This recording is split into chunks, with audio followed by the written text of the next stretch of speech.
Welcome to the SharkPod, the podcast that explores business and lifestyle design in Ireland and beyond. And now, live from Greystone Studios, here are your hosts, Luke Curry and Mark Baker.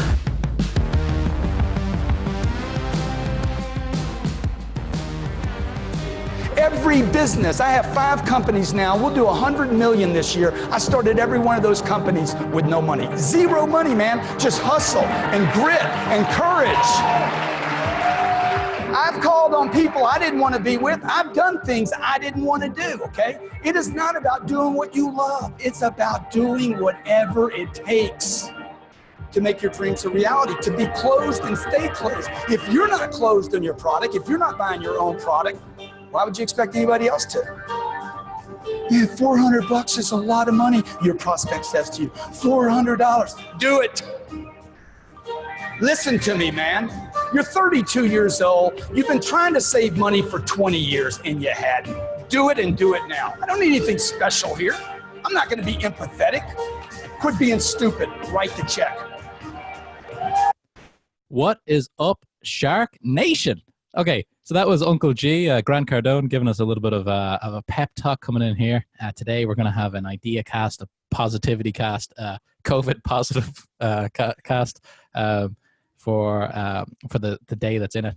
Like, I just wanted to start off that, Mark, with something a little bit positive. I love the way Grant Cardone, for those of people who don't know that guy, he's a real estate guy, came from kind of sales guru background or whatever. Gets me going. Sometimes I just put him on in the morning when I'm about to make some calls, try to make some money. But the message there is just kind of like, there's no excuse. Let's get after it. When you're trying to do something, like he said, like, you've been trying to save money for 32 years and you hadn't. So let's just go for it. Like, that's a great one. Yeah, I love that. So welcome everybody to the podcast today. Today we are recording this on the 10th of May. It is the day before my 31st birthday. That means, you know what that means, Mark? No, it's Bono's birthday. It's Bono's birthday, which is a big day. Big day in our household. Shout out to Bono. And he's 60 today, which is great. But aside from Bono's birthday, it's my birthday tomorrow. So I'm going to be 31. That means that I've got 9 years to get this together so I can retire at 40, house paid off, all that type of stuff. All right. So today we're going to have a chat about business ideas for people.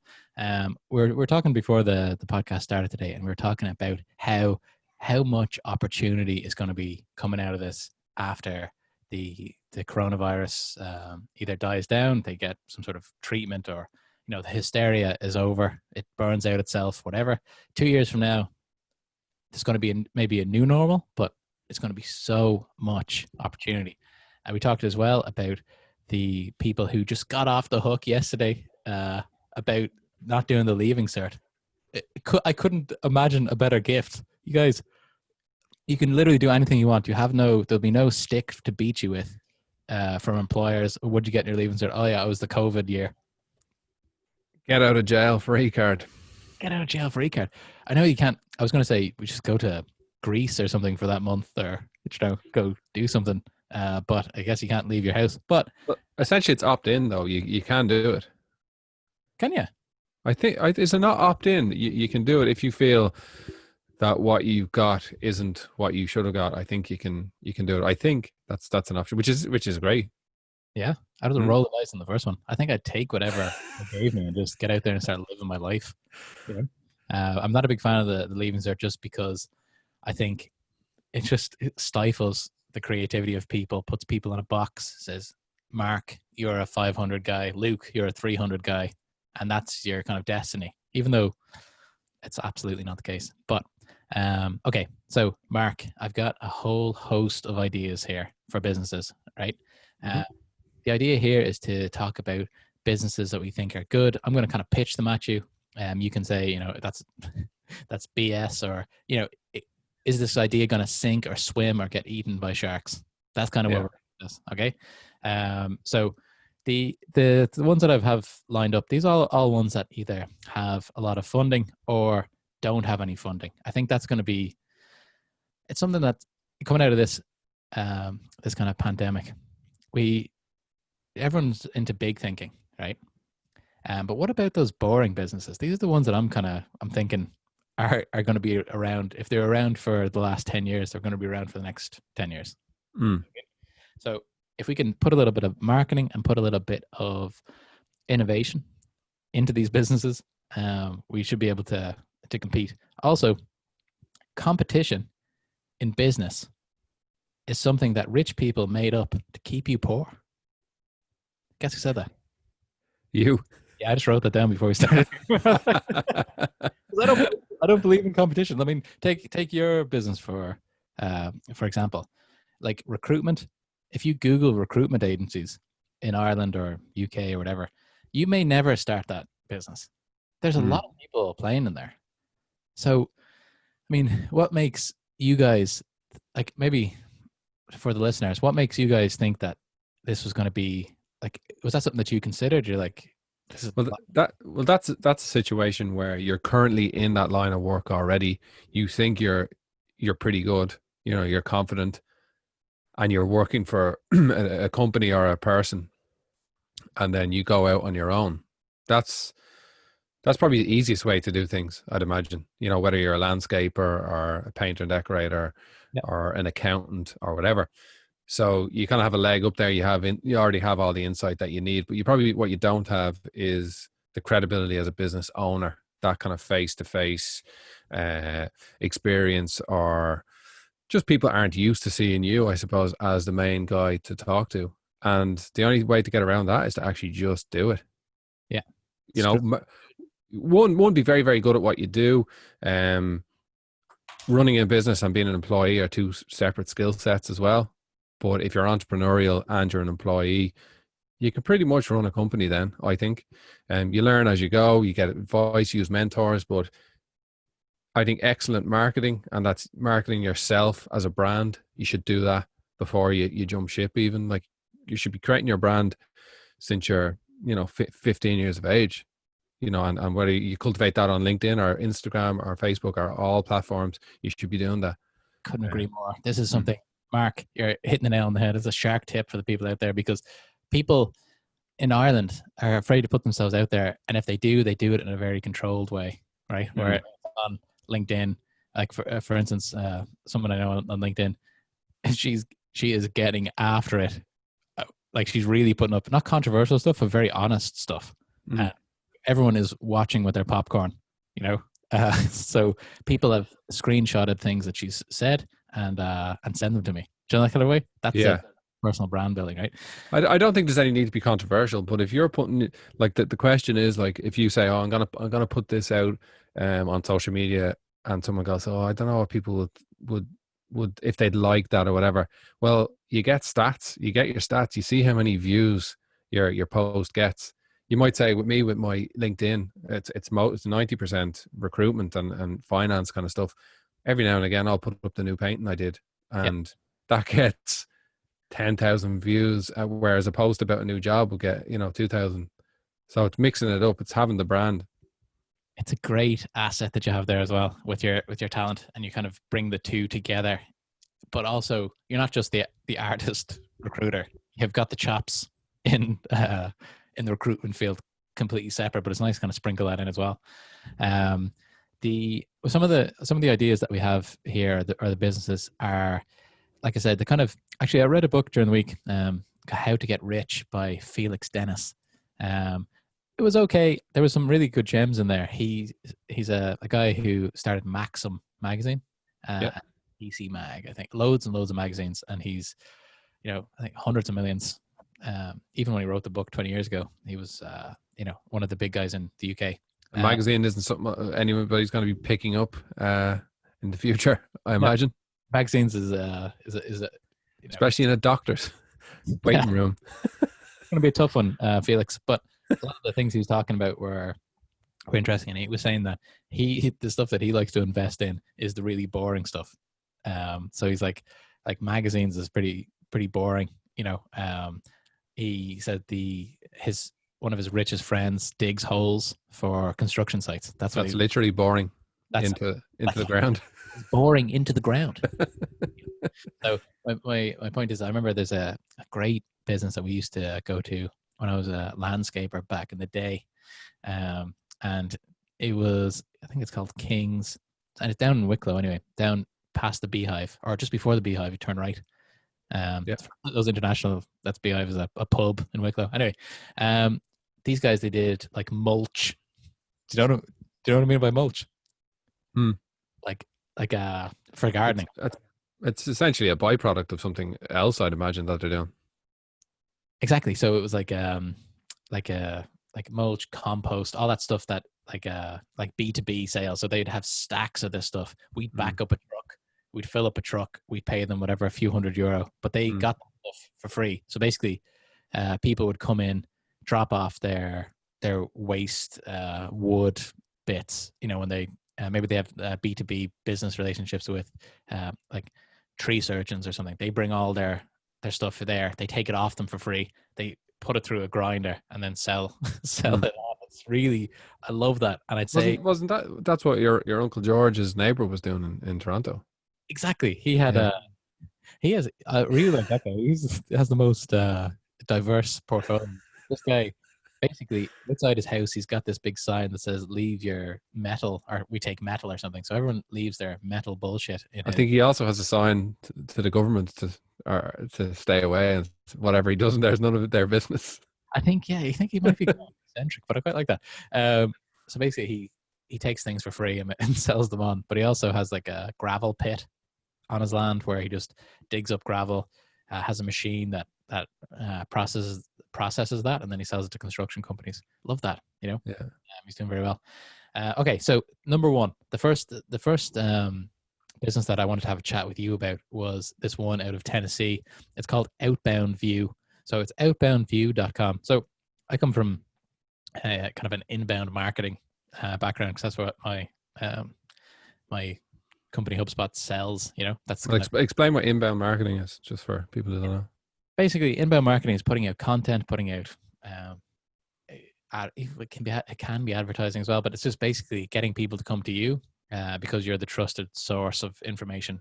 Then you'd get them to convert on a landing page or whatever into a lead. So they are asking you, they're putting their hand up and they're saying, you know, I want to talk to you about doing business, right? This kind of concept, you know, it's been around for a while, but from a B2B point of view, sometimes the outbound is got a bit of a bad rap, but it is something that's necessary. For instance, when you're trying to get new clients to do your recruiting for, you know, you can make a lot of content and wait around for them to come to your website, or you can try to reach them some other way through your network or whatever, right? So what Outbound View, they're based out of Tennessee. This is something that people could start in Ireland for very, very cheap. And basically what they do is they book meetings for companies, right? So say if you're a company like you guys, let's take you, your company, and you're trying to keep your head count down. Building a sales organization is incredibly expensive. One, you have to get the right people in. Two, you have to get the right process in. So it's a lot of trial and error. It could take a couple of years to get a sales organization up and running for your business. Okay. So what Outbound View are doing is basically you're outsourcing the top of funnel to these guys. So these guys are really, really well trained business developers. So you go to them and say, okay, I want to have qualified meetings with companies all over Europe that are looking to hire financial talent. Okay. So I'm only going to pay you when you get those meetings, basically. Right. So you go to them and say, okay, here's all the criteria. Then there's a negotiation where they say, okay, you have to be a little bit flexible. You have to pay for a meeting we get if we get 3 out of these 5 criteria. Do you know? Anyway, so once they book meetings for you, they charge by the meeting. So let's say, you know, they do 10 meetings. A meeting for you might be worth, I don't know, €1,000, €5,000, depending on if it closes, and then they're sending business your way for the recruitment. So those leads can be really, really valuable. And they're not just leads, they're this kind of up a level, and we're going to talk about lead generation businesses as well, but this is kind of up a level. It's imagine you come in the morning, you've got 2 or 3 really highly qualified meetings, and you're going to pay for them, but it's saving you so much time. Imagine if you had to hire somebody to do that and train them. Like, what do you think about that business? Yeah, it sounds good. They would have to be that, they'd have to represent your company though. How does that work? This is the thing. The downside, it's interesting that you say that, because everyone knows that this type of business, it's not a new business, but this type of business, there is some brand risk. Right? So these guys are going to be representing you. You're paying them to be kind of very aggressive. They only get paid if they get a meeting for you. So they're going to call your target list, 50 times. You're going to burn some bridges. Yeah, I think in our industry, probably that wouldn't be something that we do in recruitment, because it's all about relationships. And I mean, person to person, not company to company. It's all about people. Whereas other things are, it could be very, very useful for lots of things, and obviously is, but maybe not what I do. So say if you were a software company or a consulting company or something like that, and you want to, a software consulting company, let's say, and you want to make sure that you never miss what's happening.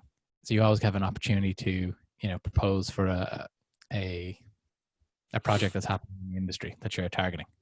I think it's a great way for you to keep your finger on the pulse and never miss anything, because these guys will constantly be calling a set kind of buyer persona for you.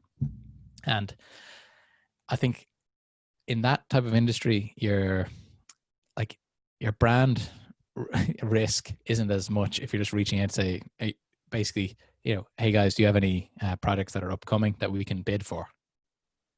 That's basically it. Right? So this is something that you could look at. But I think from a business point of view, say if you're coming out of secondary school or you're coming out of college or something, you and your friend can sit in your box room, start a company, build a website on Wix, basically pick up the phone, call any company that kind of fits the persona, or where the brand risk isn't so big with that type of thing, and say, hey, do you want us to work on your top of funnel? We send you a meeting. We'll book the meeting. We'll come to the meeting as well if you want, so we can do the handoff, really hands-on. And you give us €500 every time. You could do that. Yeah, I think that's a great business. The barriers to entry are very, very low to actually start that. But you got to be good at what you do to win, I suppose. Which is you have to self-train, and look, you can learn that in books or YouTube, how to be a good kind of top of funnel person or salesman or whatever way you want to put it. I think Grant Cardone, that's what? it. Grant Cardone has a learning platform that's really good. Okay, yeah, well, that, like, investing in yourself, and I'd recommend doing that anyway. Never mind if you're going to start this business.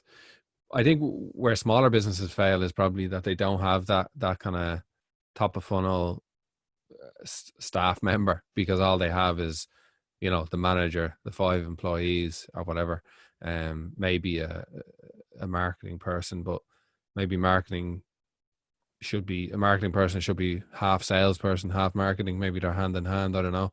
But yeah, I think it'd be a good equalizer for smaller companies to use. I think bigger companies could probably afford their own in-house salesperson who understands the business, who can go on the road maybe.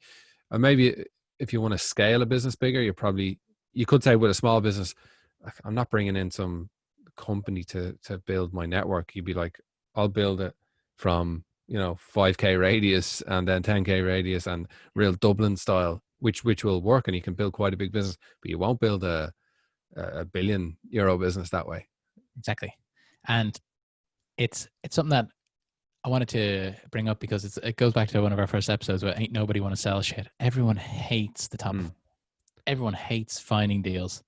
And if you can do something that no one else wants to do, you can get paid for it. Yeah. It's like the Dino Rod people with their slogan on the side of their vans. Your you know what is our bread and butter. That's a great one.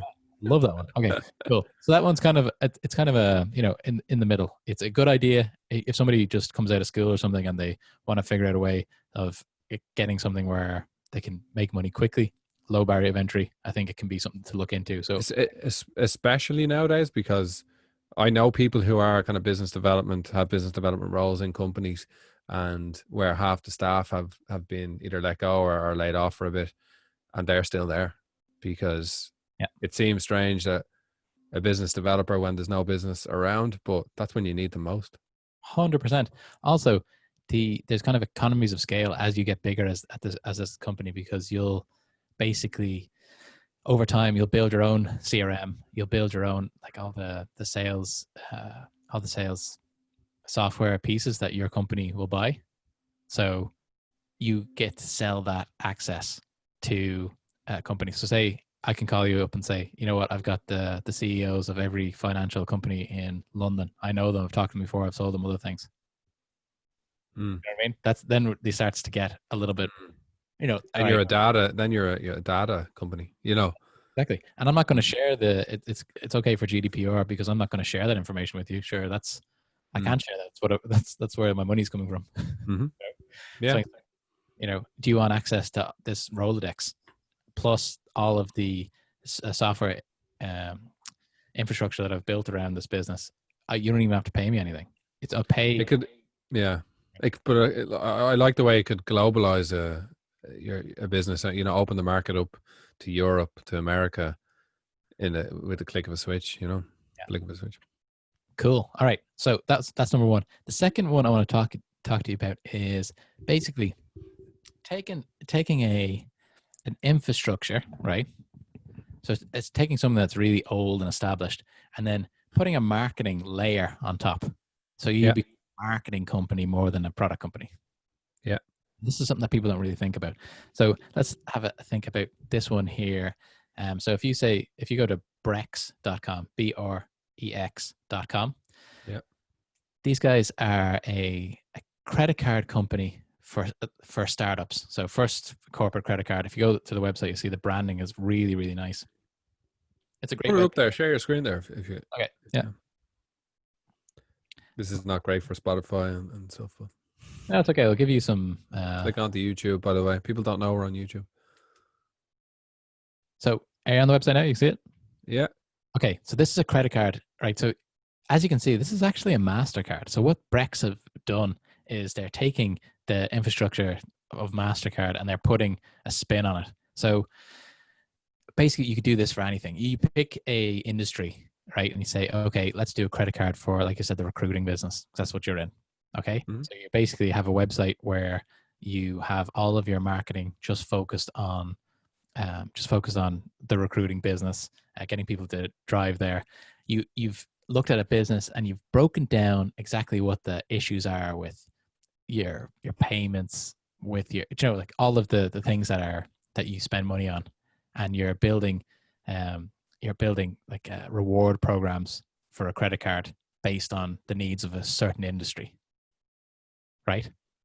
So basically we would sell recruiting specialized credit cards, or doesn't have to be recruiting, anything. Do you see where I'm going with? So basically, no, keep going.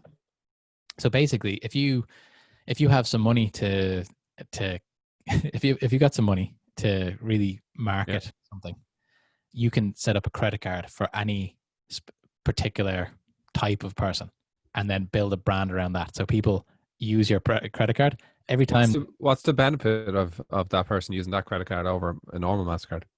Exactly. So we would have to say, okay, what do you spend your money on as a recruitment? Okay, bringing people out for coffee. Every time you bring somebody out for coffee, we give you some sort of benefit on that.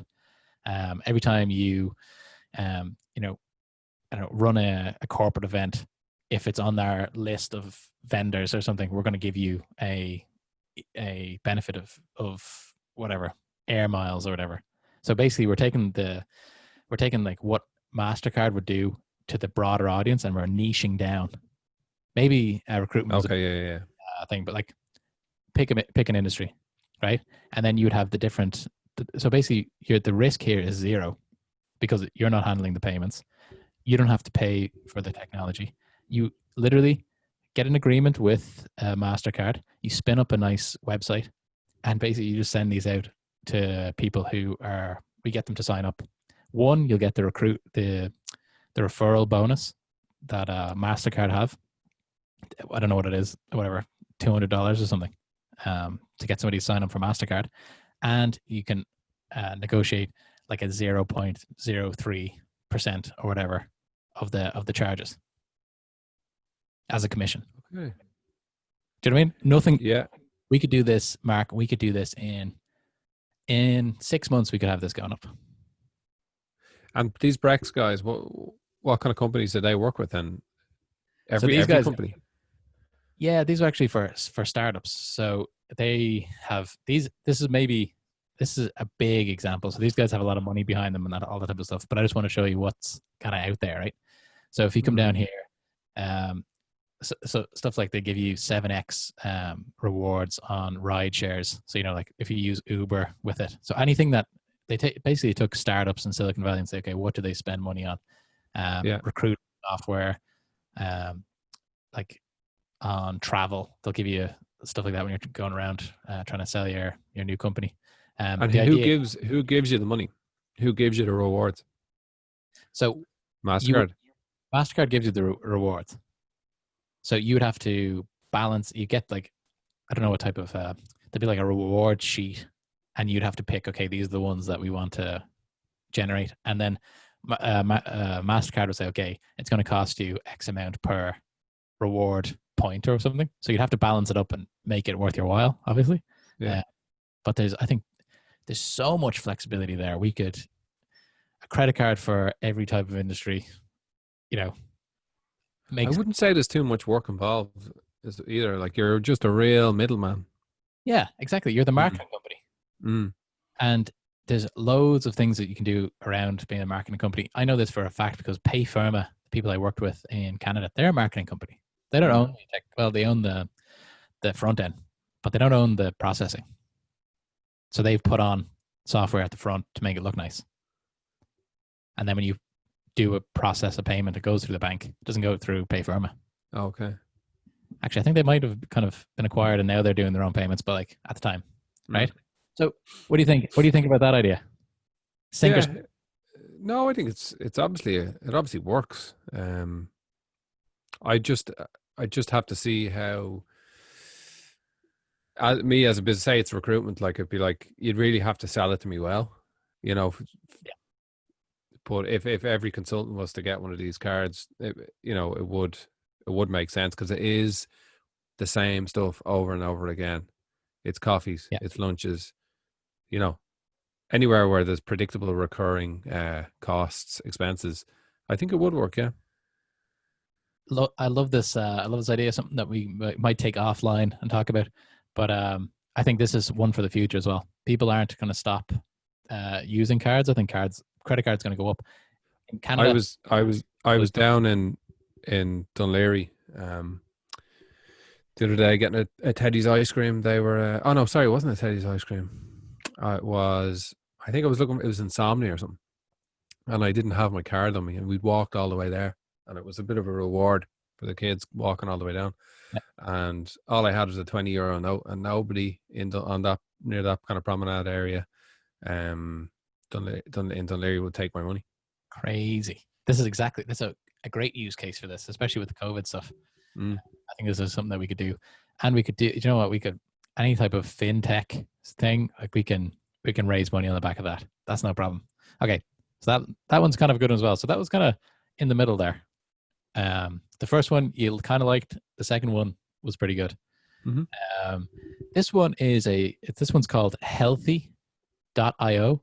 It is a startup out of Israel. Israel are amazing for their tech startups. There's so much stuff's coming out of there right now. Something that we should, in Ireland, we should be dominating this. We've got so many people working in tech. The problem is that the tech jobs pay too well to American companies.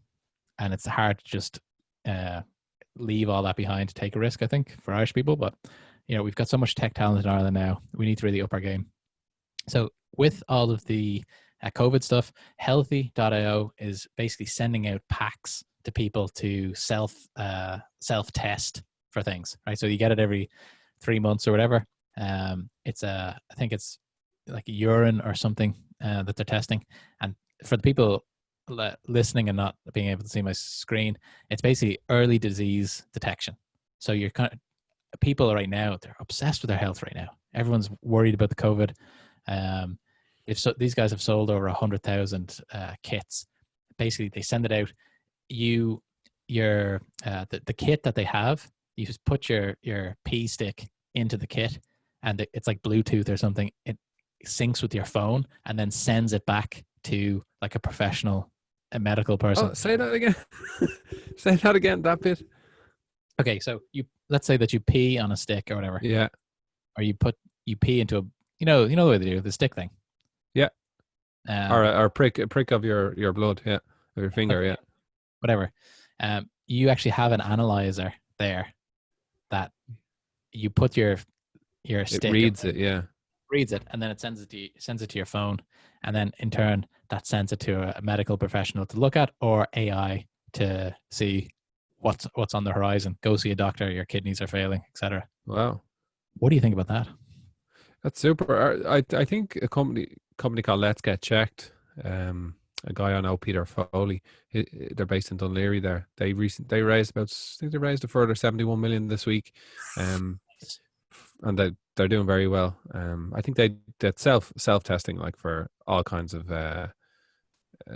diseases and STDs and stuff like that. But I think they're doing something with COVID-19 as well. Nice.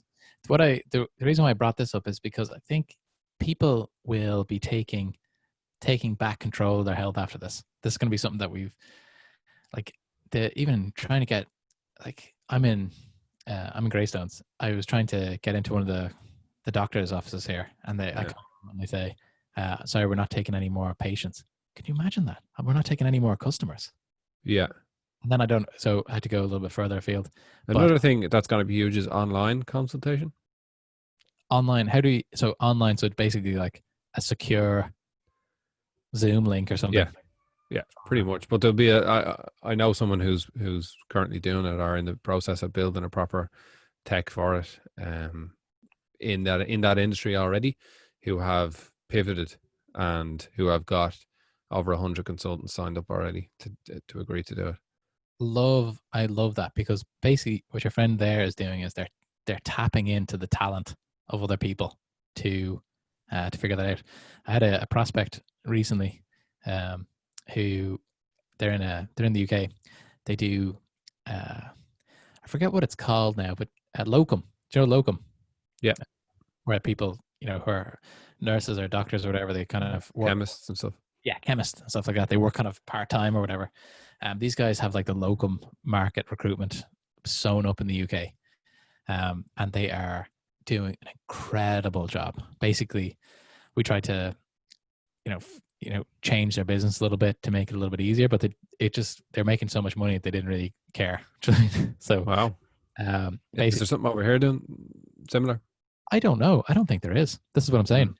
Is there space well, there's always space. Like I said, there's no such thing as competition. People choose. If you just get there first when they want it, they'll buy it from you. So I think there's something to be said for set up like a jobs, not even a jobs board, but like a 1-800 locum. You need a locum, you give us a call, we'll figure it out.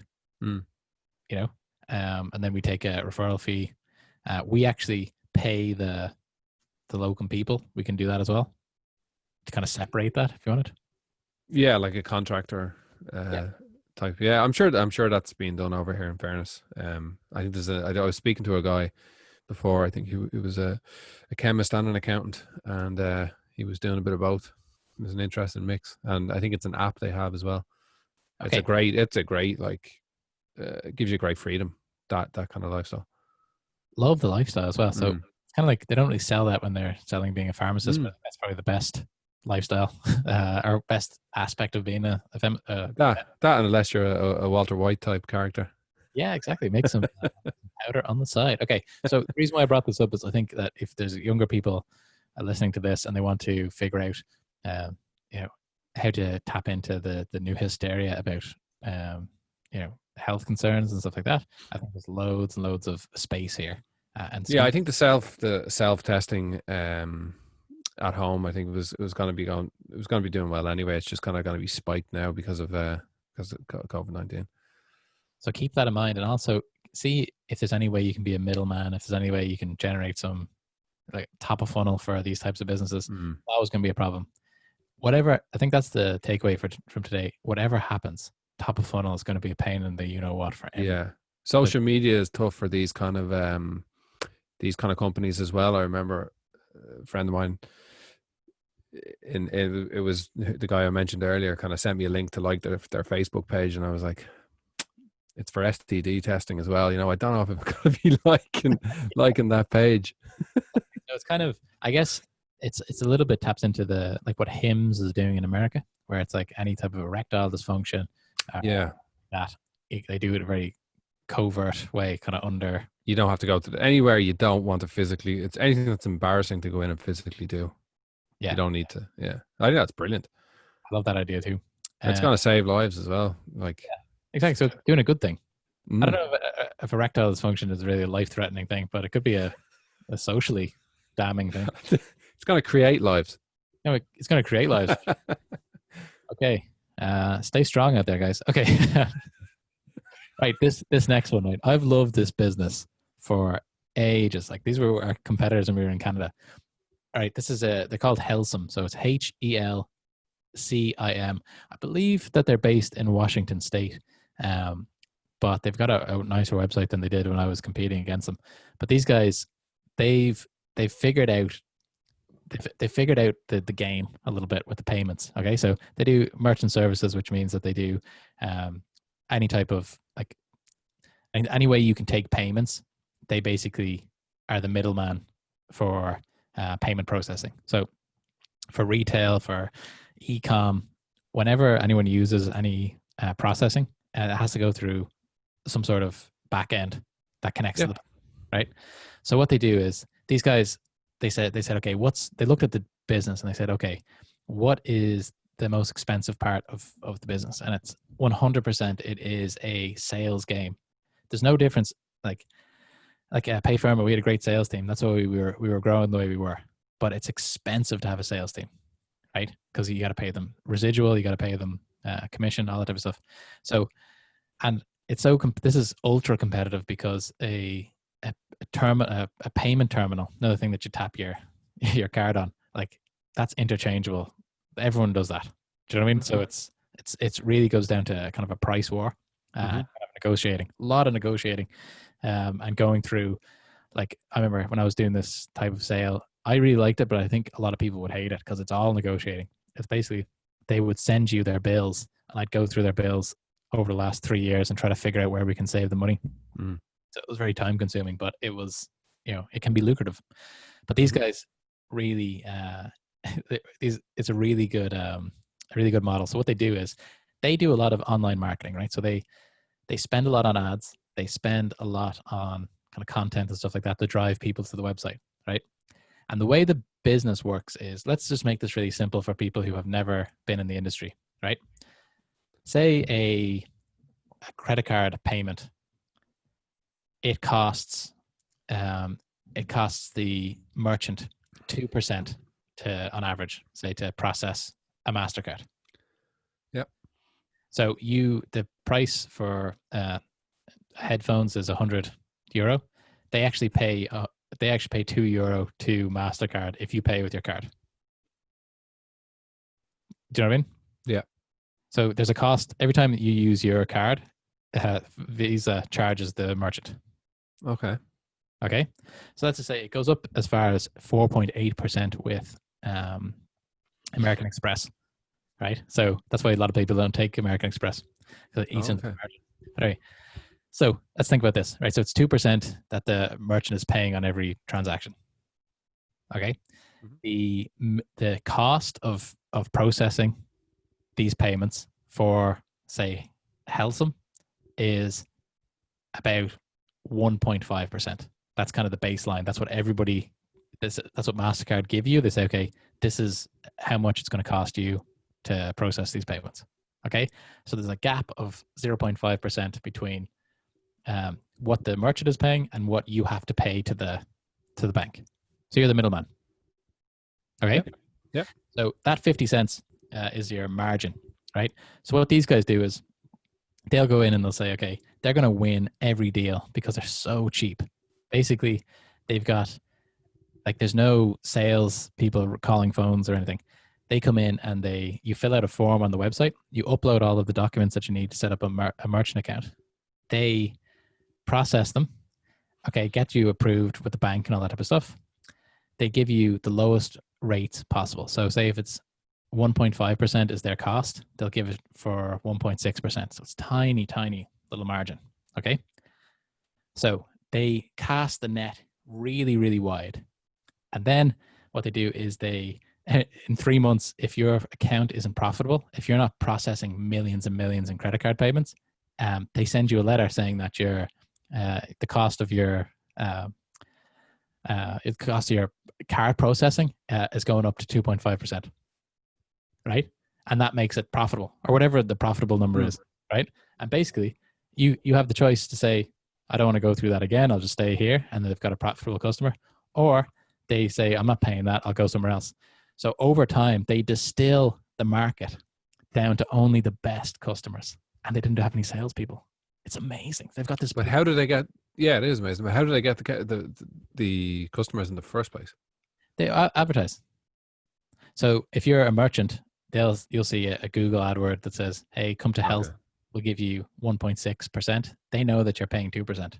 And who would when you said they cast it wide, who would be the range of customers?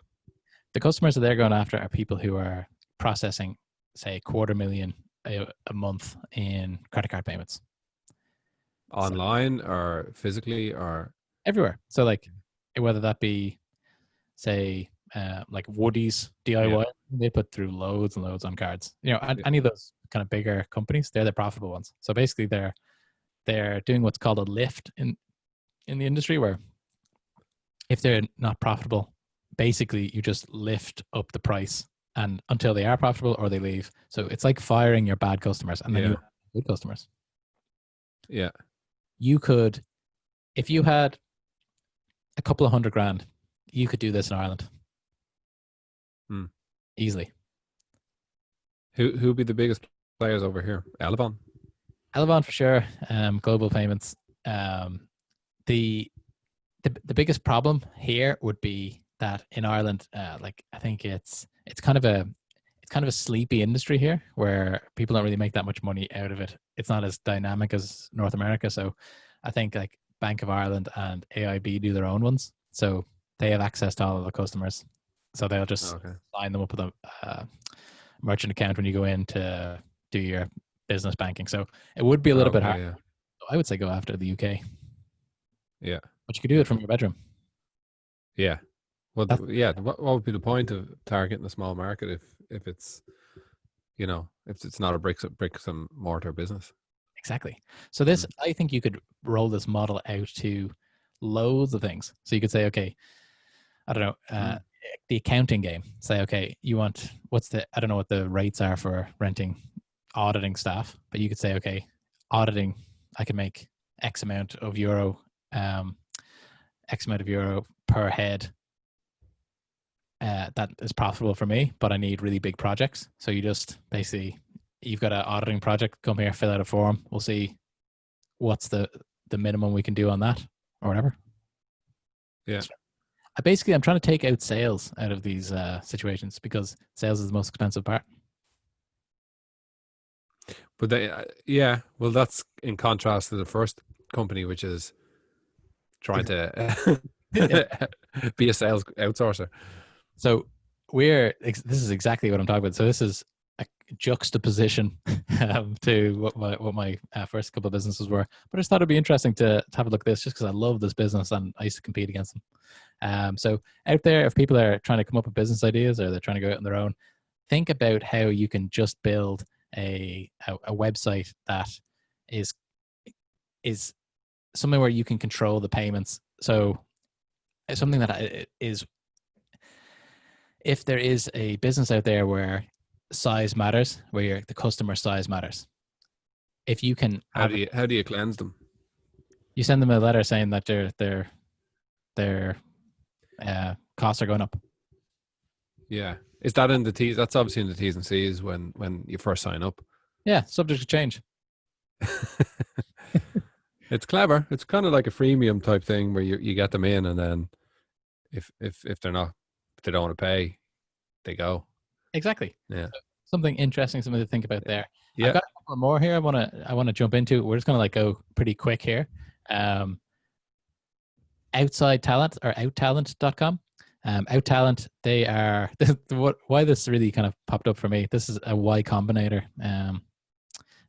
business, so that they're the big kind of accelerator program in America. They're kind of like the Harvard for startups. These guys, they're based. I think they're based in America, but their whole idea is there's so much talent in India and wherever, Africa, whatever, that are not getting a fair shake with the big tech firms. So they try to outsource projects to these places. And the reason why I thought this was interesting, they've raised quite a lot of money, but the reason why I thought this was interesting is when I started an ill-fated tech recruitment business a few years ago. Whenever I was advertising, I was getting an incredible amount of CVs from India, from really highly qualified people, right?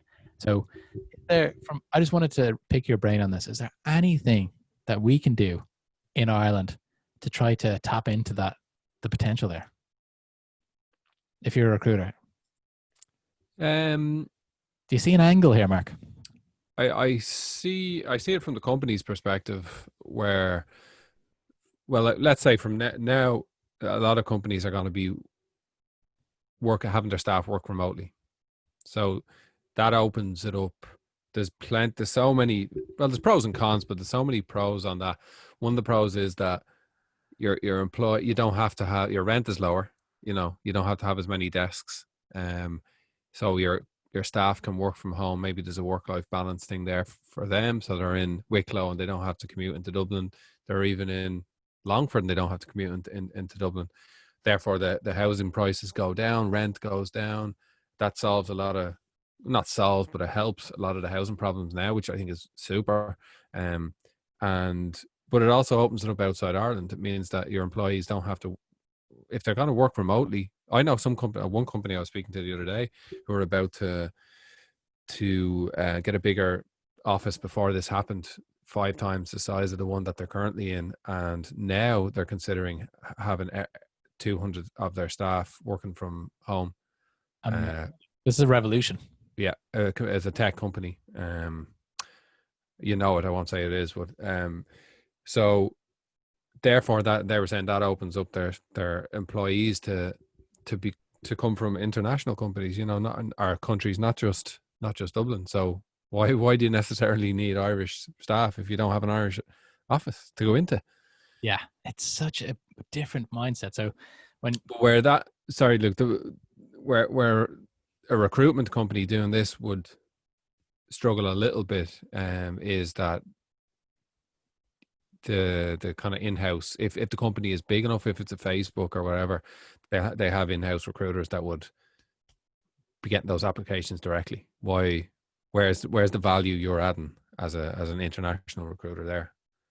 Could you do something around, okay, so maybe not the recruitment angle, but is there something that you could set up in Ireland to say, again, a marketing company where all we do is whatever type of project is in demand, or like a list of projects that we do, and we literally just, I know outsourcing is not a new idea, but we could, in these times, with all of the software we have on productivity, so we can actually see what people are spending their time on.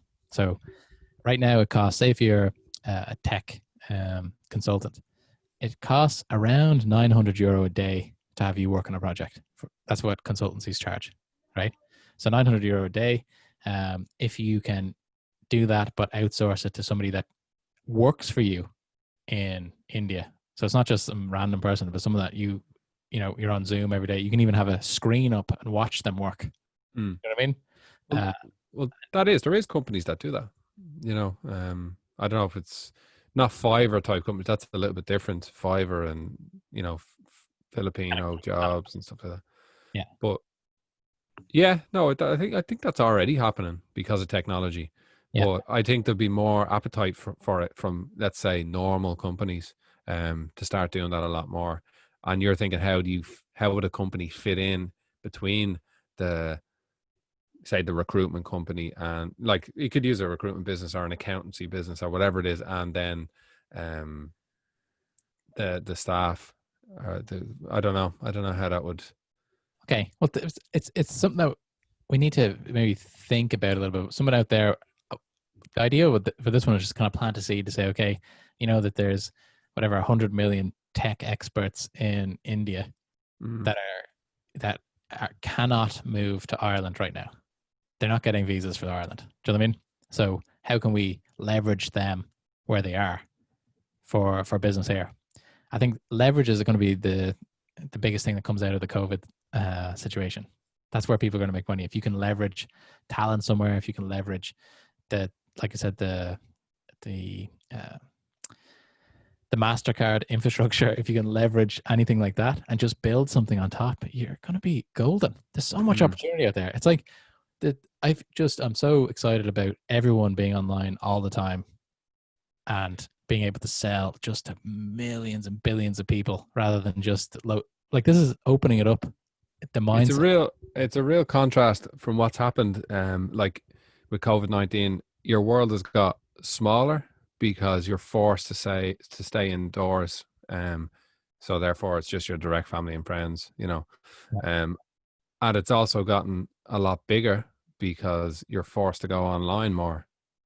So opportunity is actually, in my opinion, has increased way more than decreased if you're willing to enter the online marketplace. So much so, especially like there's so we've talked about those leveraging the online stuff. All right. And I've got loads of other options that we could do here, but I wanted to run something by you. And I think would be a really good thing, especially if you had a little bit of money and a little bit of expertise. And I think this could be something that you can make your first $1 million out of if you're just out of college a couple of years or something. All right. It's called, in America, another Y Combinator business is called Rent the Backyard. All right. So rentthebackyard.com if anyone wants to have a look at this. So I like the explanatory name. Yeah, exactly. So earn cash renting out an apartment in your backyard. So basically what these guys are doing is they're going to the market saying, you guys have a half an acre behind your house. Let us build an apartment there and you'd earn a rent on that, right? But what I took this, kind of putting an Irish spin on this, right? There's obviously the government aren't going to fix this overnight. The housing crisis that had been going on before the corona, and it's not going away like this. They're not going to be able to fix it really quickly. So there's all this basically there's all this extra land that people have around their house, right?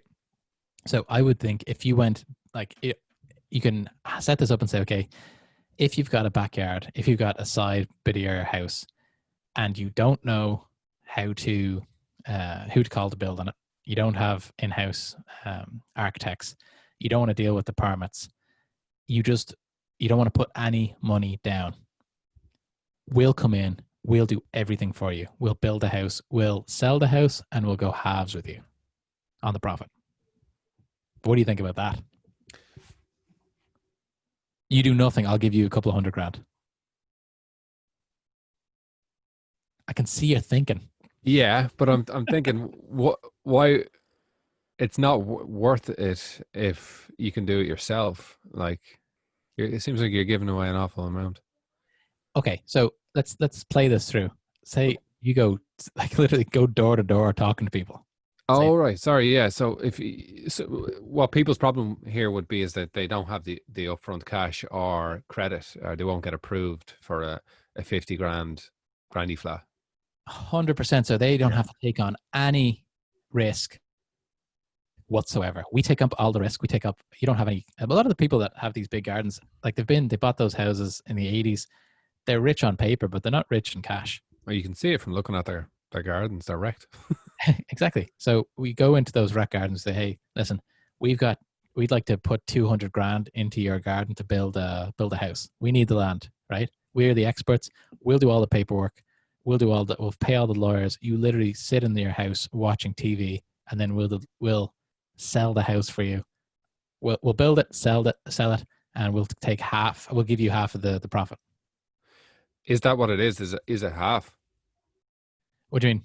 Is it half? Is that what the figures are? Or are you just giving that as an example? Is it half the profit? I just made it up. Okay, yeah. But I'm not sure. Like, to be honest, I don't know too much about the business model of rent the backyard. I think they're more into long-term ownership, so it'd be way more capital intensive. So these guys are probably, going to raise 500 million or something, so they can. But they're basically earning, they're buying cash flow forever because they're building apartments that they own in someone else's garden. They're basically renting the space in someone's garden. So what I'm talking about is a little bit different. It's basically going door to door into houses and say, hey, have you ever thought about building on your side there? Do you have good credit? Are you willing to leverage your own house to generate the funds needed? So, Irish people, if they have their house paid off, the fear of them taking equity out of their house, risking their home. So you're saying leverage your house, but without actually, you're not leveraging your house from a mortgage perspective. You mean leveraging from a deal perspective. Exactly. So say if they have two options, right? One, they can build it themselves. It's probably going to take a year. They're probably going to be a nervous wreck at the end of it. Their neighbors are going to complain about X, Y, and Z to them. All that type It's of almost a part-time, full-time job getting it done as well. Exactly. They also need 200 grand to build it. That's how a minimum for a house, 200 grand, right? So they have to find 200 grand to do it. They can do that by taking equity out of their main house. It's fine, right? But they have to go through all the mortgage stuff. If they're older, they won't get a mortgage for 200 grand. They'll have to basically take that money out of their kids' inheritance, because the bank will say, okay, we'll just put a lien on the house until you die. So there's a problem that solves for so many people there. One, solves for the housing crisis. Two, solves for those guys. Imagine if you don't do anything and you get a check for whatever, 250 grand. Yeah, a lot of people don't want to downsize because they have an emotional connection and they just like their house and they feel they deserve it now. But maybe they don't have. They would like a few quid for themselves or for their kids, because their kids were born in a generation that struggled to buy a house, and it's a way of see, a lot of what people are doing is actually having their kids live. They're building houses for their kids on their land. Exactly. But not everyone wants their kids living beside them. And the only way that they can do that is it's the only choice, because the kids are young enough to get a long mortgage. Yeah. Joe. So what we're saying is, imagine going into somebody who has a little bit of land, who has been struggling for years, and saying to them, we're going to solve your problems. We'll take all the risk, all that type of stuff. And then, you know what, you'll have 200 grand to retire on. That you didn't have before. Or, there might be some people that would say, we're going to leave this to my kids. My kids can do that. If your kids don't have 200 grand on the hip, not all, and there would be debt that they'd have to take out. Or you can do that now, keep that for your kids, inheritance. I mean, I think there's a business there. Yeah. I've always thought surrounding land and people, if you look around in most suburbs, people are really trying to make the most of every square inch they have around them, because it's just a scarcity out there. It's shocking for a country that's so many green fields and mountains. Yeah. We've nowhere to build houses, apparently. Yeah, it's really weird, but that's not going to change anytime soon. So I think that's something. Yeah. And also, you could do that. You could do that overnight. You just have to find a backer who knows the industry, who give you kind of a line of credit, and you can, again, you're doing the top of funnel for them, basically subcontracting. Yeah. You go. I think anyone who's kind of entrepreneurial in the business in the building sector should be looking at this. Construction people. But I'm talking about building a marketing machine around this, where anytime someone Google's retirement or that's when we come up. Facebook would be great for that. Facebook ads would be great for that. So would door to door. door to door. People, I Mm. think that would be an amazing door to door thing. Mm. Hire young lads to do that. Give them €1,000 if they make a convert. Pay them really well, right? There's so many options that you could do there. I thought that was a really good one. As soon as one of your friends gets it done, then as well, I think word of mouth would be huge. Word of mouth would be huge. It's kind of a long play because it takes a long time to build. It's labor intensive as well. Yeah. It's kind of those, getting rich for sure rather than getting rich quick. Yeah. That's probably a 10-year play. Yeah, interesting. Okay. Yeah. So we're at an hour now. I want to do maybe just 2 more. I made a list of Oh yeah. stuff as well that maybe we can do a quick fire COVID-19 businesses post COVID-19. Cool. One more. Boom, boom, boom. I really like this idea. It's called Paint Zen. So this is taking a really, really boring paint and decorating business, kind of a tradespeople business where, whenever I have to get something painted or whatever, I'm always talking to my friends saying, do you have a number of a painter type of thing? This is something that we could really do. Imagine if you're in Ireland and this again, just putting the marketing on this. So we're saying that everything to do with house painting, all that type of stuff, we have loads and loads of content about that. And if you want a quote to get your house painted, we just have a list of vendors that we sell those leads to. Simple. Again, you build this in a 1-bedroom apartment. Is that not already done tradesman.ie? This would be just for paint though. Or just for whatever niche that you're going after. So basically, if you go to paintzen.com, for those people that are listening, this is something that they basically say, okay, do you want a quote? You can send this out to different paint and decorators. Whoever gets the best quote wins. You take a piece of the action. Yeah, it's simple. Yeah, it's nothing new. I would imagine. It's not that it's not something new, but the idea behind this is that we're just putting marketing on top of this. I think so. Something that people are allergic to is spending on advertising and stuff. So say if you spend like €100 to get to convert to get a customer through ads. There's a lot of companies out there that are allergic to spend that much per lead. But if you're getting 300 every time those leads convert, I think there's something here that people aren't really thinking of when they're setting up businesses. Like if you go to any of those kind of entrepreneurship like challenges or whatever, or not challenges, the ones I'm talking about, like those competitions. Yeah. Business idea competition. They're always trying to change the world instead of just saying, here, there's loads of lads going around that they don't have business every day for painting. We're going to make sure that if they are at any kind of slack in the industry, that we're providing them with work. Basically, we're just a marketing company.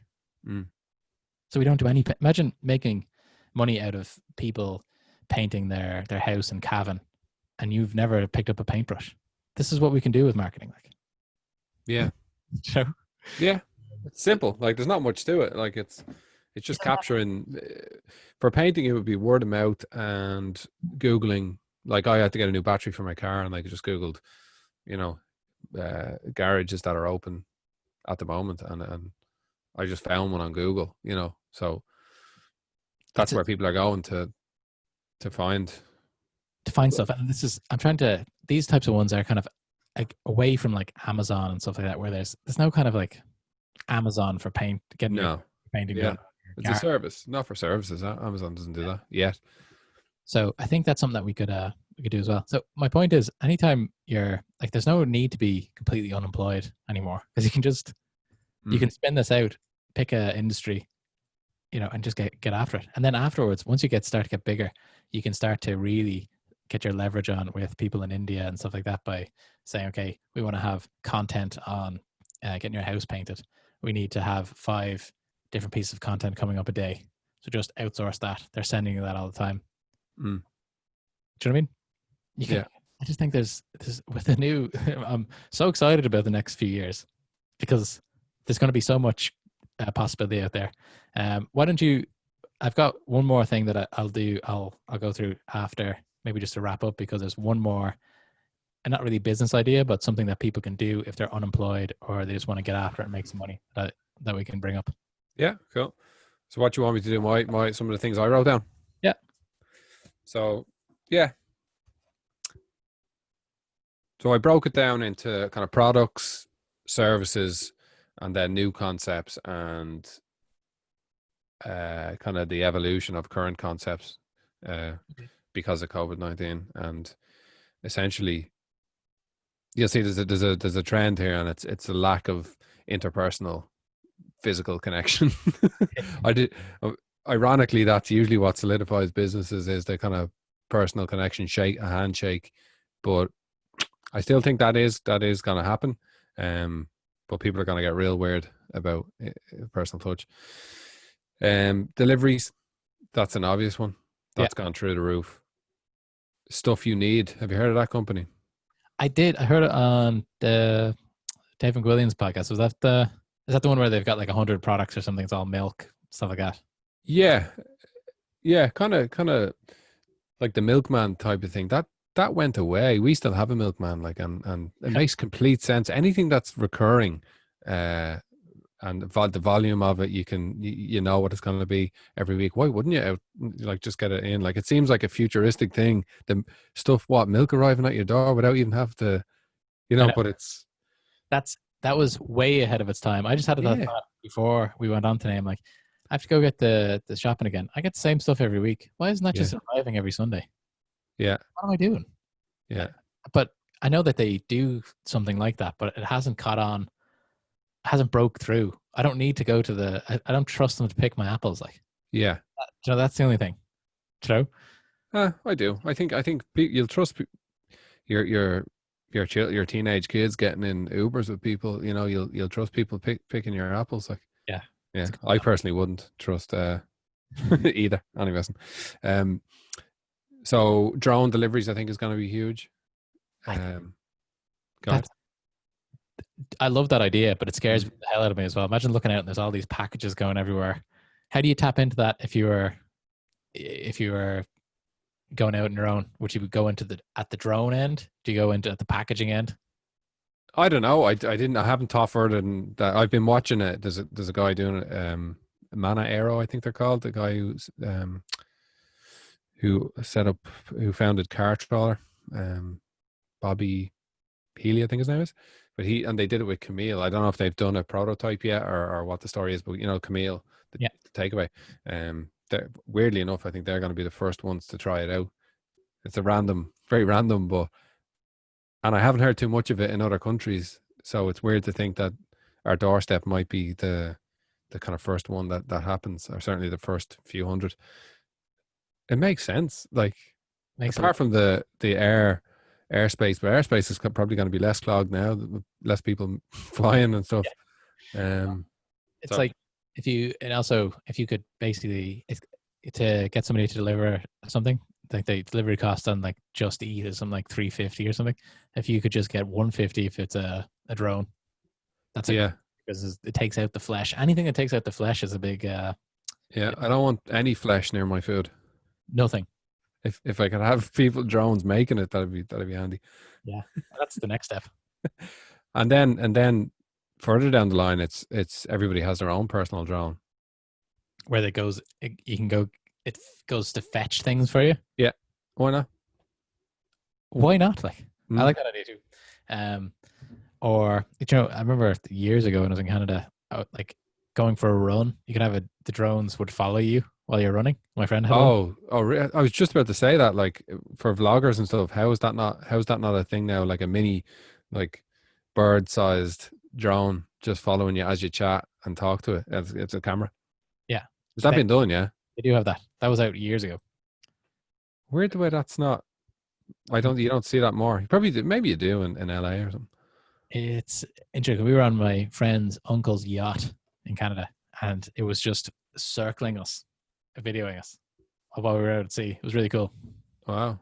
But that's more of a group one, but I mean like a literal, like a tiny little thing, like as small as you can get, just kind of hovering there because they're loud as well. Drive-throughs. I think there should be more drive-throughs. I've always said that. Why isn't there more drive-throughs? Because we still don't like building on land, Luke. what do you do? What do you do drive through for it? Like Coffee. coffee. There's one here in Delgany actually, Is there? and people love it. It's called Well, it's essentially doing walkthroughs at the moment. So Yeah. walkthrough coffee, even coffee, Out like of- like a hole in the wall coffee. Like Yeah. there's a brand. Run with that, someone. somebody take up that and run with it. Yeah. We could brainstorm all day on what you could get for drive-throughs, because like is there a drive-through chipper? No, not that I know of. Not that I There's know. probably been a few drive-throughs at chippers, Exactly. Drive-through Chinese. drive-bys. Like Yeah, I think it's you go all day with that. if you want to Right. make the business out of that, what you could do is you could have buy up the. That's what you could do. You'd have to have a lot of capital though. You could buy up or rent out little plots of land around the city. Yeah. That's like not being used or whatever. Do you know, like you can't build anything on them because they're zoned for industry or something. Do you know? Mhm. And build everything you need, like build out to spec for any type of business. So we have a chipper version of this that we've thought out completely. Mhm. Like we've done the ergonomics of that. Mhm. We go to all the different chippers, say, do you want to have your chipper brand in here? It costs X amount for rent, and then you could do that over and over again with all different types of drive-thrus. Yeah, I think there's obviously some sort of kickback from government or whatever about drive-thrus. There must have been, because if you go to America, the first thing you see, or Canada, the first time I was over there, like it was like, well, why isn't this back in Ireland? And it still isn't. So, but I think you can use the guise of, COVID-19, non-contactless and stuff like that, to actually get that implemented. So I would definitely expect to see more drive-thrus. What about just something like that? About like, why isn't there like completely peopleless car washes? There is, yeah. Where is that? I've never seen that. Oh, as in like you don't have to go in and Like- there's not an attached shop and I'm stuff. talking about like a 50 by 50 piece of land with a machine on it. You go in, tap your card, like a vending machine. Yeah. Why isn't there anything like that? Yeah, because the ones in current garages are like they're completely automated, but there just happens to be a shop beside it. It's so weird, because I used to work when I was in college, I used to work part-time in Texaco, and it was the most profitable part of the business. Really? It was something like 82 cents to run the wash, and you got 11.50. I don't know. And then there's the guys standing beside it then with the hose and stuff, and it's just like, what do you really what are you getting more out of that? Like besides like a sick thing, you want to watch somebody hose down your car while you're in it. Yeah, I don't know about that. That's kind of more personal. I'm thinking about just robots doing that. So the capital, like you would basically get it on tick. So you go to the companies who do that. You get it. So you say to them, okay, I need 5 of these. I'll pay you by the month. And then all you have to do, anything else after that is just profit. There's no humans involved. Yeah, there's a lot of capital to start that up though. There would Those be. machines. Or we could go and say to the machine guy, say, we'll do a profit share. Yeah. You still own it. We don't own it. We just, we've organized the land. We've organized everything that you need. We're going to do the marketing, all that type of stuff. We're going to pay for maybe the guy to be spinning the sign dressed like a bear. Or, do you know what I mean? Like, I'm saying anytime when you say we need a lot of capital, that's a huge opportunity, because that's what people think. We can go in and say, we'll just give you, like I said, profit share. See what happens. I knew someone who knew the guy who brought in the car washes. Was it not Yeah. your man? Yeah. Names. But he's living large up there in Killiney. Yeah. There you go. So, I've so many. That's the first 2 out of about 20 here. Face masks, and gaiters are like a neck scarf type of thing. You know those things you just pull up, bikers wear and stuff. That's an obvious one. Obvious. I think you're going to see them in H&M. I think you're going to see them in pennies. But where you could make some serious money is print on demand, like the t-shirts that we have on now. You know, your own custom designed face masks and stuff. So you could go to, what's that, like cold calling companies and saying, hey, do you want to, I can bang out these masks for your staff. With your branding on it, yeah. Yeah, we'll deliver it. We'll put some services around it as well. Make that recurring. So you know you have to throw them out. They're not forever. Like Yeah. Well, Mark, it's a great business. yeah. No one's going to do that. They will do it, but they'll do it a shit way. They won't do it properly. Yeah. It's all the people who sell masks are the people who are trying to get £100 in passive income a month.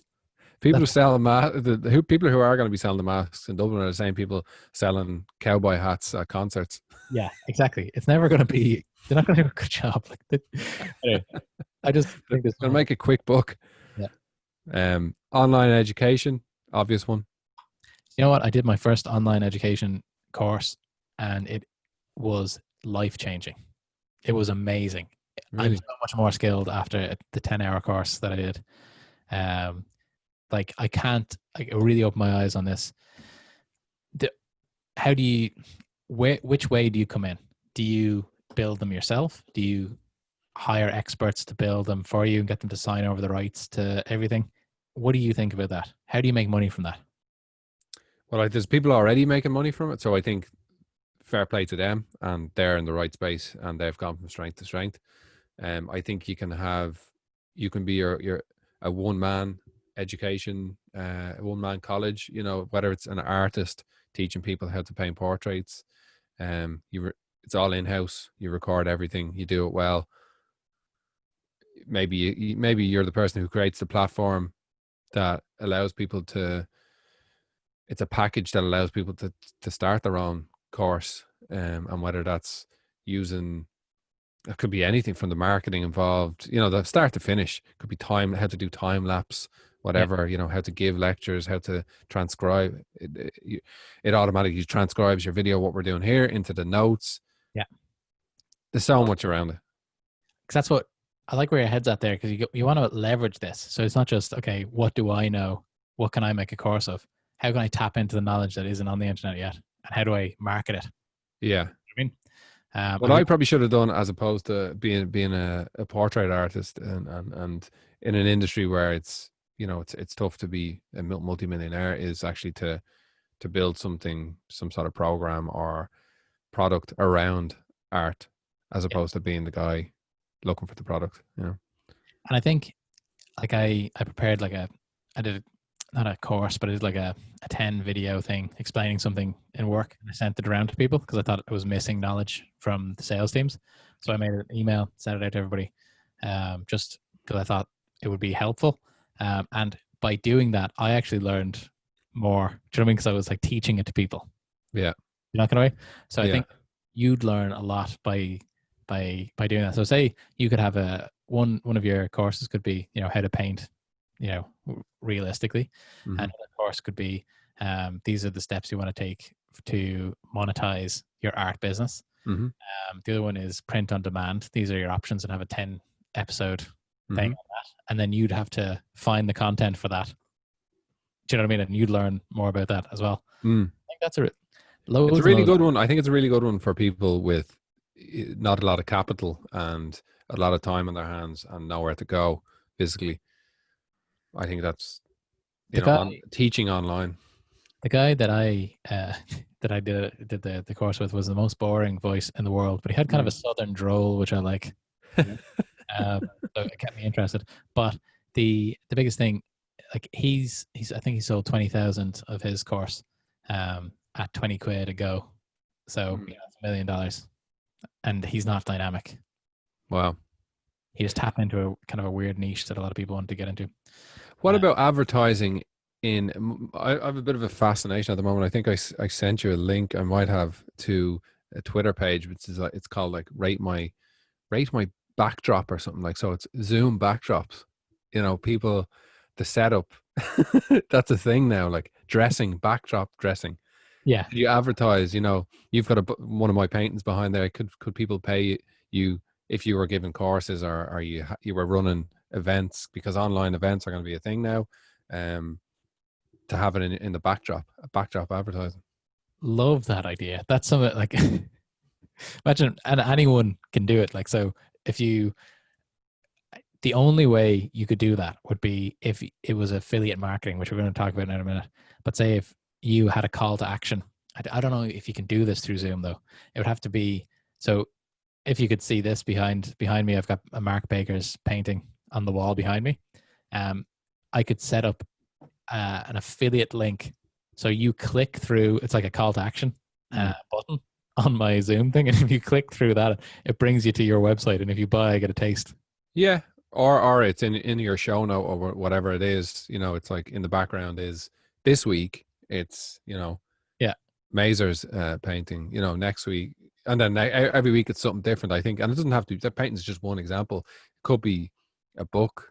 You know, people like to put books in the background. So I just think there's real estate space around your body there that could be used.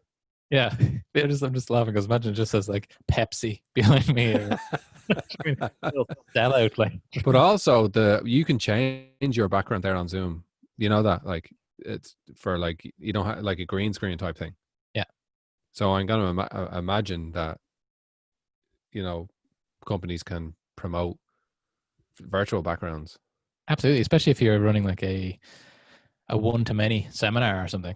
Yeah, that's what I mean. It's going to be one to many. Yeah. It's not just like you meet with your mates, you're like, here, if you're going to buy something at Amazon, my Amazon affiliate link is just there over my shoulder, you know? Yeah. But like if it is like Pepsi, for example, if it's Ronaldo giving a talk or doing an interview or something, and Pepsi want to sponsor his background, he doesn't have to be put out and physically there. It's software, like it's so I think that's going to be a thing. Yeah, nice. I like it. Look, this episode's going to be a bit long, but I think it's worth going through these. Yeah, we're you know, we're building the future here, Mark. Yeah, I'm not going anywhere anyway today. Self-testing I have written down. Look, we've already talked about that. I think that's going to be a big thing. Healthcare consultation, any kind of consultation where you need to go and see someone where they don't actually have to physically touch you, where like you can't go. Probably physios are going to be tough. I think fitness people, that's the thing anyway, and that's great for them. That gives them ability to live in the, you know, Bali and stuff like that, and I think that's probably going to go strength to strength. Huh? Online fitness courses, is that what you're? Yeah, that type of stuff. I think a lot of branding is needed in there. A lot of kind of other content. You know, it is. That's where you need a big Instagram following to get that right. Yeah, but you could build that. You could say, okay, this is my. Like you build a step-by-step plan for that. Do you know what I mean? I think that'd be interesting though. The big problem with Instagram, building an Instagram thing, is content. It's one, creating it, and then two, actually uploading it and thinking about how to splice it and do it. That's why I think it like one of those drone things that like hovers around you. Like if that was hooked up to Instagram Live and you're willing to let somebody for an hour follow you around on Instagram, and they could, you know, I think that's people are. We know that from Big Brother. People like on Celebrity Love Island and stuff like that. Like, people like, they're nosy. They're voyeurs. The voyeurs, yeah, for sure. Yeah. 3D technology. Talk to me about that. Where's your head at for 3D technology? I don't know because I can't remember why I wrote it down. 3D technology. Is it because people they're not going to be so sorry. much? It was I read something about Windsor, Nissan garage. We're doing something around 3D technology to do with the looking at cars, and they had seen actually an increase of people. I think looking, same with real estate companies have seen an increase of people actually looking, because it's something you physically go out and do. Yeah. So of course you're going to see an increase on your website traffic. So they've seen an increase, and same with like video on a house. I'm sure it's being done anyway, like having a 3D look around a house that's for sale. Anything like that you need to see in 3D and to move it around. Nothing's going to compare to physical, obviously, but people probably will buy a car. Some people would buy a car online. One of my customers in Sweden was doing this a couple of years ago. They were doing really, really well. They were doing 3D presentations for, I think, like Honda and some of the other big brands as well. So it wasn't so much at the dealership level, but it was at the level of the website. So when new things were coming out, they did a really good job of, like, you can twist the car around, look into things. Like, they did a really cool job of that. Not just like schematics, but like actual pictures of the car. So you can click, open, roll down the window. Oh, wow. It was really, really cool. So I think about that for people out there thinking, coming up with business ideas. What can we do that for? Because if I want to buy a car now, I have to go in, touch a lot of hands, a lot of shaking, a lot of negotiating. People, sitting in a small office and stuff like that, and you can make that process a little bit easier. I think car companies again would pay a lot of money for that. Yeah. I also think that two things that haven't progressed as quickly as I thought they were going to progress is 3D printing and VR, virtual reality headsets. I think they were the biggest thing 2 years ago, and I don't know. They haven't landed in my house yet. Anyway, exactly the VR stuff. It's going to be like Elon Musk says. It's going to be it's going to be indistinguishable from reality soon, which is great. But like, yeah. I think again, I had a customer from, I think it was Sweden or Finland or one of those countries like that. It was a really small customer, but what their idea was virtual advertising. So kind of what you're talking about there with the Zoom thing, putting links up behind. So they all of these online, they do it for VR as well, but all of these online computer games where you're running around, like those first person shooter games. I mean, you're running around a city. They have built a system where you can put up like a billboard in the background for Coca-Cola in where people are playing, and you can change them out because those environments are there and people log in to play those games in those environments. So they're changing. Yeah. It's like a new world. Yeah, it's a separate world. Yeah, exactly. So isn't that interesting? So that's kind of what you're talking about there, where yeah. Even money. I just thought of something there. Like if you were looking to buy a car and maybe you don't want to visit 3-4 garages because of physical interaction, you're kind of looking, you're twisting the thing, you're lowering the window down, you're looking inside it. And if 3D printers were a thing, it's 3D printing, isn't it? Or is it 4D? No, 3D. Yeah. If you had one of them, if every household had one of them, which I thought they probably would, I don't know.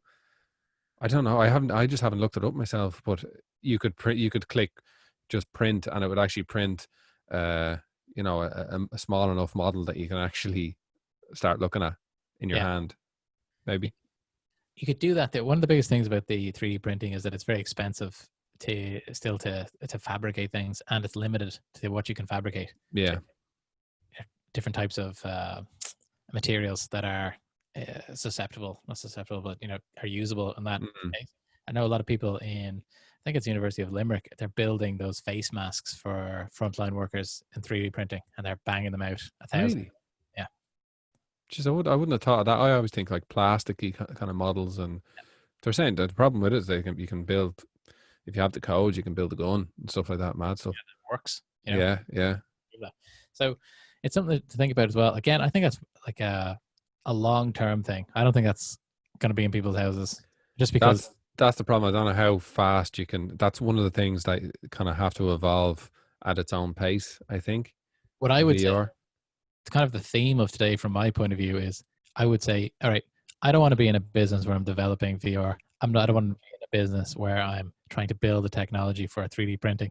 I just want to sell that. So once you guys figure it out, I'll figure out a way to sell it. Yeah, I'd rather be the one that gets to play with the new VR headset because I've a business that, brings in lots of nice passive income or quick, or I've made a lot of money through a more simple, straightforward thing. Exactly. Like, so those type of opportunities, they're kind of what I was talking about earlier, where, it's when you're in college and you're thinking, okay, this is going to be the future. I'm going to need $1 billion to build this. Like, I'm talking about, okay, let someone else build it in America and then say, okay, we're the VR guys here, and then just have a licensing agreement where you sell their stuff. Yeah. Because those guys who built it won't be able to sell it. Or you're an additional product somehow to the VR experience. Exactly. Maybe you have somewhere where you, like in old shopping centers that are going to be now defunct, you've got a place where you go and do VR, and you've got the best stuff. Well, there's one in Toronto in the Osher Centre when we were over there. That was my daughter's favorite thing about the whole holiday was the VR place. We went back, went twice. There's a good idea as well. Anything where you can bring kids to parents' love. People Yeah. don't do, especially these days. But like, And in a weird twist that like you don't want your kids interacting with other kids. That's VR is like perfect. You're in this little square and you don't have to, as long as the thing is clean, you're putting on your head now, but like you're not like bouncing around and bouncing castles. it's a very interesting one. Mm. We're coming up on an hour and a half here. So I just wanted, do you have one more there? And then I'm going to run through just if tomorrow I got the sack, what I would do. Okay.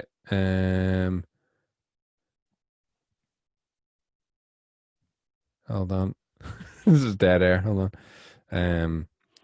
Anything to here's a few anything to do with cleaning products, or cleaning services, thermal cameras in our office. That's something that's been introduced. We've been told to check your temperature on the way in. Hey. So yeah, would we? Is that like the gun thing that you put over someone's forehead? apparently it's I don't know. I just got an email about it. It's a camera that checks your temperature. Yeah, it seems like a bit extreme, but the obviously doesn't cost that much. Probably doesn't. Foot push plates to open the doors is another thing they're doing. Everyone gets a health pack. All this kind of stuff is going to be the norm. Is there a subscription model where you can give somebody a health pack every a health safety pack every month? Yeah, A big fan of subscription models. Yeah, any type of subscription around this would be huge as well. And it's again something that you can just build a kind of landing page funnels for them to just and do it really well. So they get it. They're like, oh my God, this is exactly what I need. It's not, I think there's either something that's super high end or super low end, but anything where you can just do a really good job for the money. I think that's I think there's a winner there. The last thing I wanted to bring up here is the affiliate marketing programs. Okay. So when people think affiliate marketing, they think podcasters kind of sending people to Amazon links. And I know we had an Amazon link at the bottom of our notes a few times. That was just for our t-shirts. But if you guys go to Adam, ENFROY, Adam Furry, or nfurry.com. Basically, he gives you 100, this kind of blogger guy, he gives you 105 best affiliate marketing programs. So let me just grab the screen here, Mark, because I want to run this by you, because this is just a crazy opportunity for people with no money, with a little bit of get up and go about them, and stuff that was not available a few years ago. Right. So the number one is Bluehost. So what you can do is you can set up a company where you basically drive traffic to Bluehost, to Hostinger, to HostGator, all these hosting sites. They all have really, really lucrative referral fees. So say if I send you an email about the best, what you need from your hosting company, your website hosting company, right? And you buy one of my suggestions, I get $100 in payments for that. Say that again to me, sorry. Okay, so let's say that I've come up with I have a website that has loads of content on website hosting. What do you need to know? All the best, grading, whatever, right? Put lots of content around hosting. I'm just saying the hosting is lots and lots of options for this. So you say which hosting package is the best, like website hosting. You have a landing page where you, not even a landing page, like a call to action like this button here. So it says get started with Bluehost.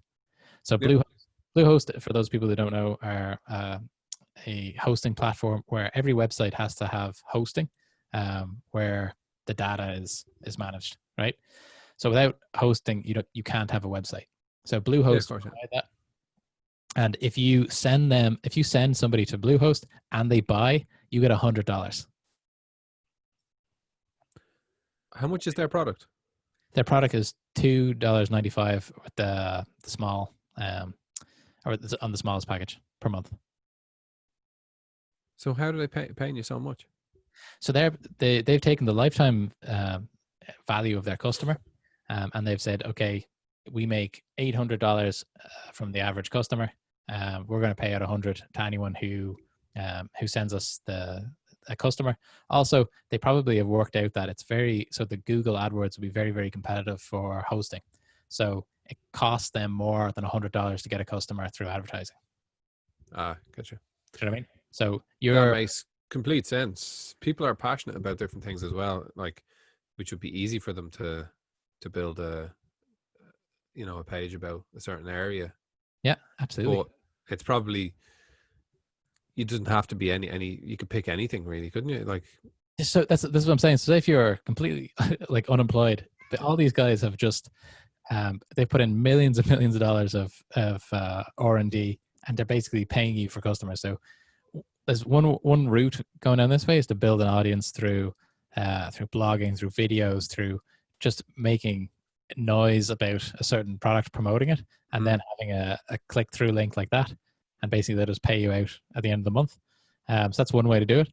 The other way to do it is to figure out what a affiliate program is, if it's quite a lot of money, and then just do cold calling, cold emailing, for example.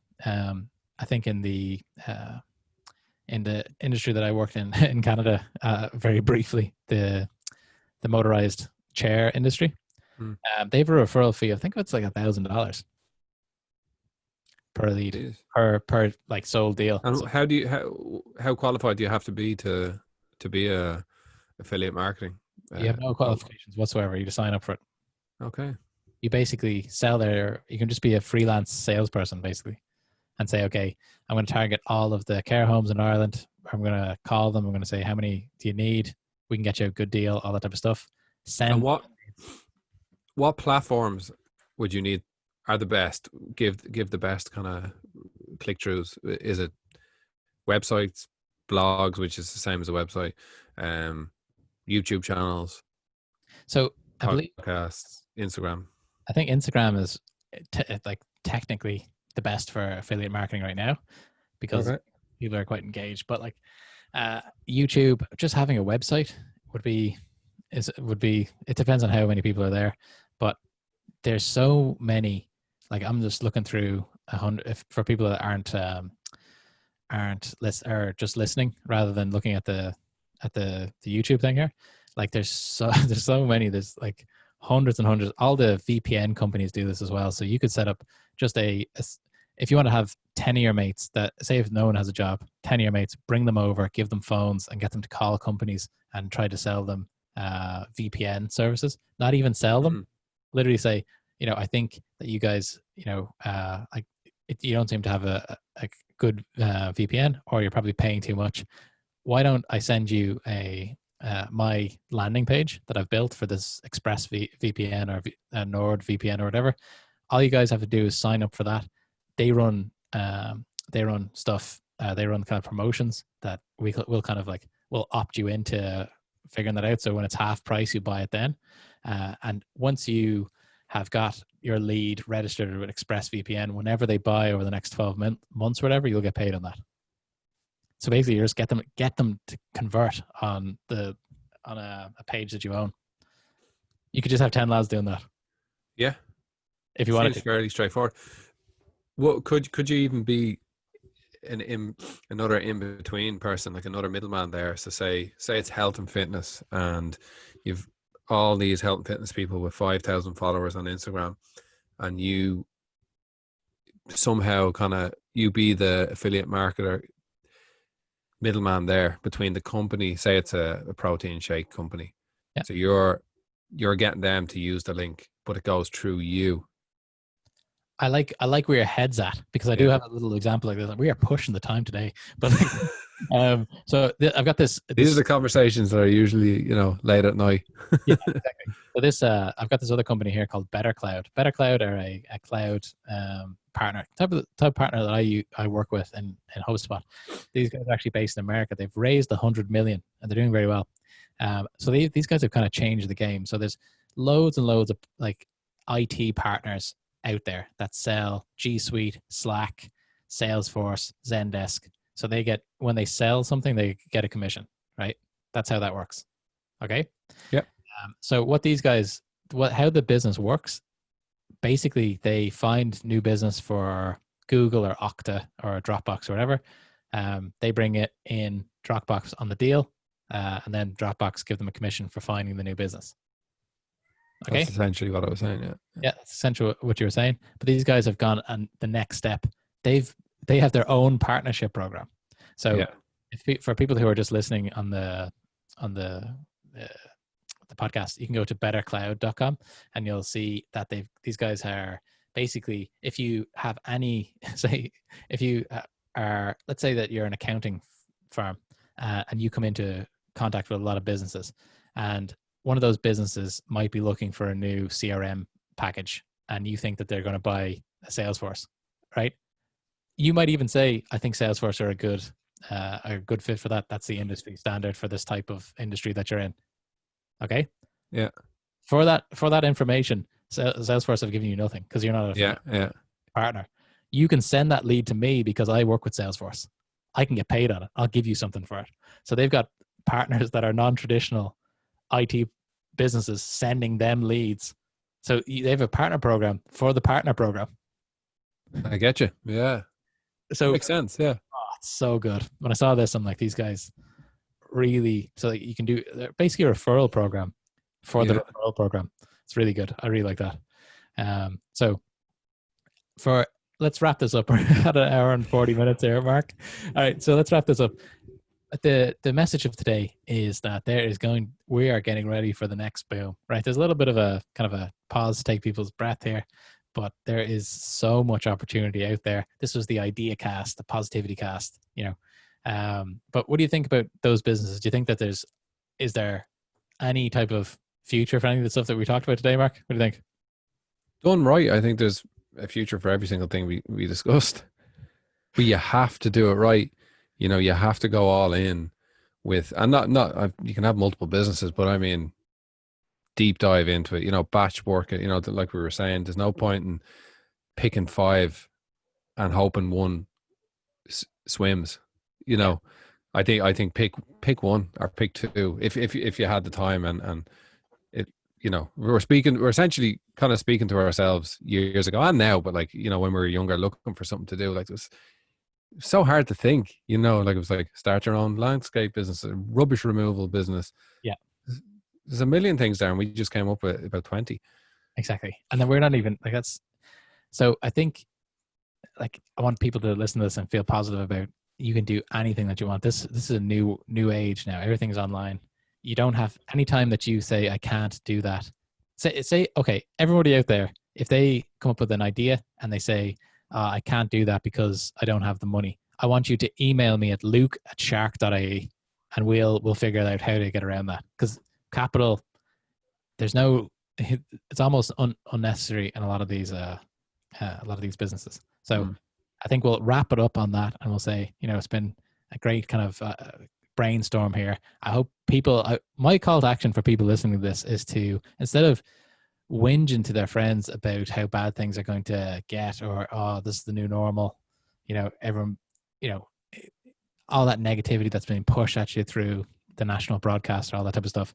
My call to action to you guys is sit down with your friends over Zoom, probably, or in a field with a group of less than 4, and and start to really brainstorm and think about the future that we're going to be building, because we're going to have the impact on the future. It's not just going to happen, Joe. So I want people to get out there, really start to think about where the future is going. How can they tap into all of the transactions that are going to happen in the next 10 years?